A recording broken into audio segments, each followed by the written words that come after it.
नमस्कार दोस्त, कहानी में नया आया है। एक काम कर दे मेरे भाई, चैनल को सब्सक्राइब कर दे ताकि मैं मोटिवेट हो सकूं और आपके लिए ऐसी अनोखी कहानी ला सकूं। अब दिल थाम के बैठ जा, मैं कहानी करता हूं अपनी स्टार्ट।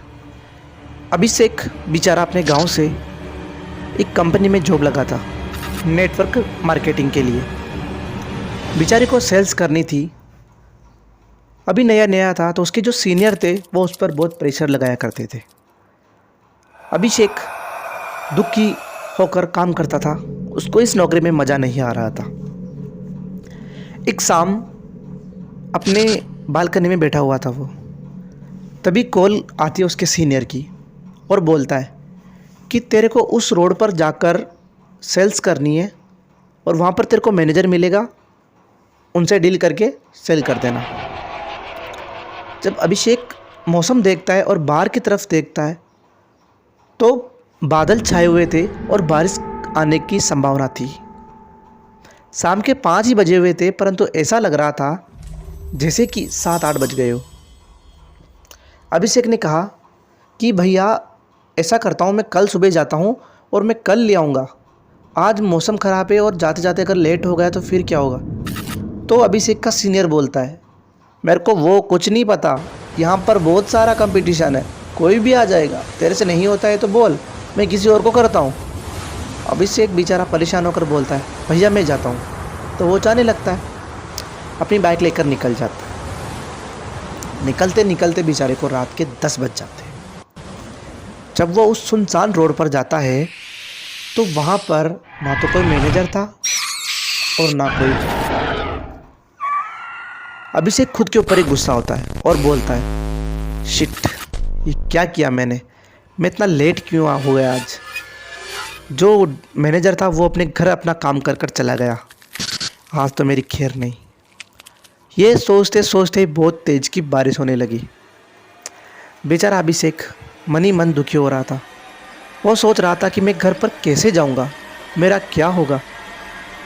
फिर वो ये भी सोचता है कि मैं यहाँ पर भी नहीं रुक सकता, सुनसान रास्ता है। तो उसने कैसे भी करके अपनी गाड़ी स्टार्ट कर दी। बाइक ही थी बेचारे के पास, बाइक लेकर वो कुछ दूरी पर निकला था, 7-8 किलोमीटर ही, उसकी बाइक ख़राब हो गई। वो उस बारिश के अंदर गाड़ी को अपनी बाइक को सही करना चाह रहा था, परंतु सही हो ही नहीं रही थी। ये दिन उसका बहुत ही ख़राब दिन था बेचारे का। बहुत प्रयास करने पर भी उसको कुछ नहीं हुआ।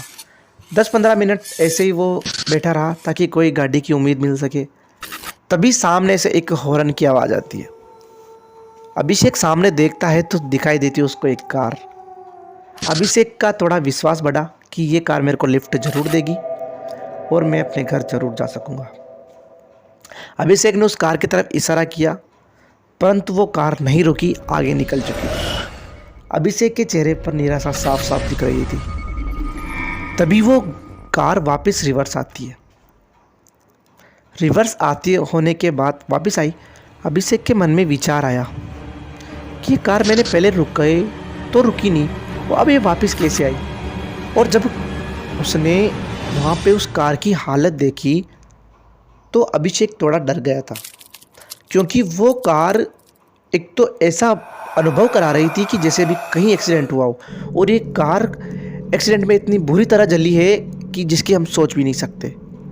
उस गाड़ी को देखते देखते ही कहीं खो गया।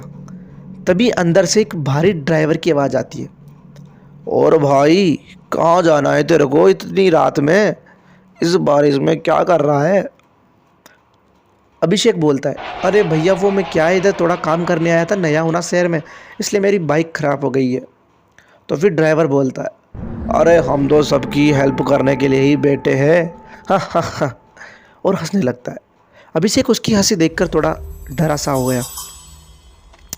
फिर उस ड्राइवर ने वापस आवाज़ लगाई, अरे जल्दी बैठ जा, आगे तो जगह नहीं है, पीछे बैठ जा। तो अभिषेक कार की डिग्गी खोलकर पीछे बैठने लगता है।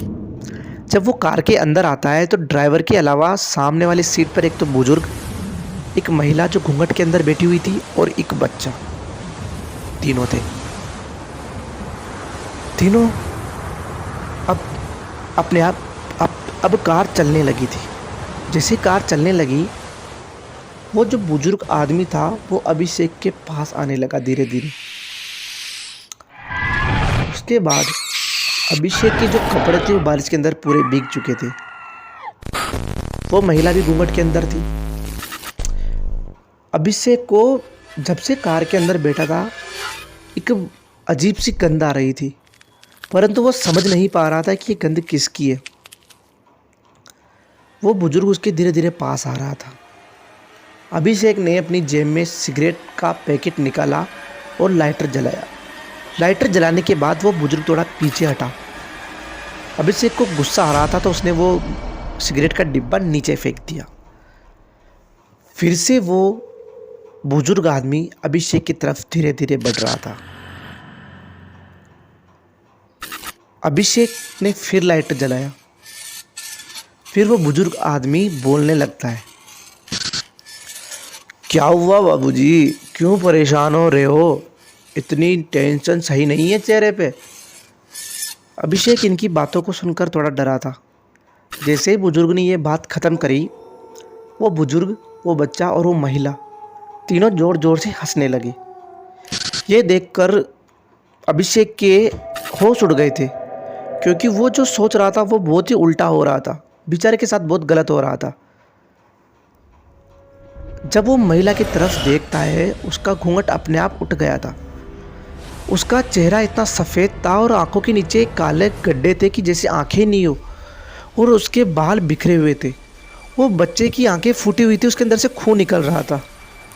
वो कुछ बोलता उस बुजुर्ग से, तभी बुजुर्ग की तरफ उसकी नज़र जाती है और बुजुर्ग का चेहरा भी बिल्कुल सफ़ेद होता है। ऐसा लग रहा था कि जैसे शरीर के अंदर कुछ हो ही नहीं। उसके बाद वो महिला की तरफ वापस देखता है, तो महिला की तरफ देखने पर धीरे धीरे महिला उसकी तरफ बढ़ रही थी। महिला को गौर से देखने पर महिला के अंदर कुछ था ही नहीं, शरीर के अंदर बिल्कुल ढांचा था और अपने आप उनका शरीर जलने लगा था। ये देखकर अभिषेक की रूह कांप उठी। वो बिल्कुल समझ गया कि ये बदबू, मेरे को ये गंध किसकी आ रही थी। जब किसी आदमी को शमशान घाट में जलाया जाता है तो वो वाली बदबू अभिषेक को आ रही थी। अभिषेक बेचारा, ऐसा मानो कि अभिषेक की जान निकल गई थी। वो तीनों जलते हुए अभिषेक की तरफ आ रहे थे और अभिषेक के पास आकर ही अभिषेक के चिपक गए। अभिषेक भी पूरा जल रहा था। जब सुबह हुई तो अभिषेक उसकी बाइक के पास जला हुआ मिला। आते जाते कार वाले लोग बोल रहे थे, बाइक वाले लोग बोल रहे थे, सालों पहले जो कार जली थी शायद वो घटना रात को वापस हो गई इस सुनसान रास्ते पर। बेचारा इस लड़का मारा गया। दोस्तों, कहानी केवल मनोरंजन के लिए थी। अब आपको कहानी अच्छी लगी हो तो वीडियो को लाइक करना है, चैनल को सब्सक्राइब करना है, प्यारा सा कमेंट कर देना। अपने 100 सब्सक्राइबर होने वाले दोस्तों, प्लीज़ जल्दी से जल्दी करा दो। मिलते हैं आपसे अगली कहानी में, तब तक के लिए बाय बाय दोस्तों। ध्यान रखना, मस्त रहना, स्वस्थ रहना और कहानी का एंजॉय लेते रहना। बाय बाय दोस्तों।